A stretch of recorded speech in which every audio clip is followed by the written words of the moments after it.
Hello po mga sisilab, magandang tanghali sa ating lahat. Nag-crave na naman ako, gusto kong mag-ulam ng kaldereta. Kaya ito, experiment na naman tayo. Sa idea ko lang ito, kaya na yan, nagprito na ako ng patatas, carrots at saka capsicum. Inuna ko po siyang prinito, ayan, tapos nagisa na po ako, ang ginamit ko na mantika dyan ay butter. Tapos yan, nilagay ko na ang sibuyas, inuna kong sibuyas kasi malalaki ang gayat. Kaya, ayan. Tapos, sinunod ko na rin ang bawang. Ayan. Kasi madali lang naman maluto ang bawang. Kaya, yan. Sinunod ko siya. Ayan. Tapos, yung karne po ng baka, mga sisilab, minarinate ko po yun. Kaya, ayan.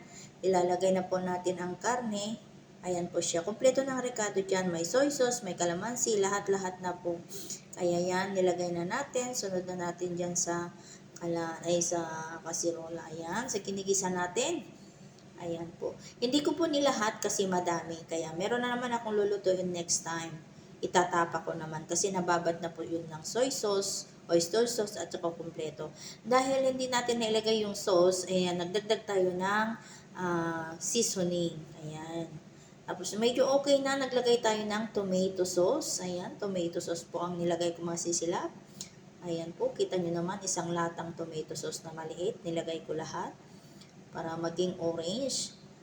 Kahit kulang yung ingredients natin mga sisilap, basta parang kaldereta ang dating niyan, no? 'Di ba? Medyo naiga na, paigain ko pa konti kasi gusto ko yung dry, medyo konti lang ang sabaw.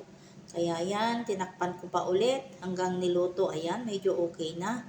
Kaya nilagay na natin ang susunod na mga sangkap o di kaya regado. Ayan na yung prinito ko. Konting luto na lang yan mga sisilab kasi luto na ang vegetables.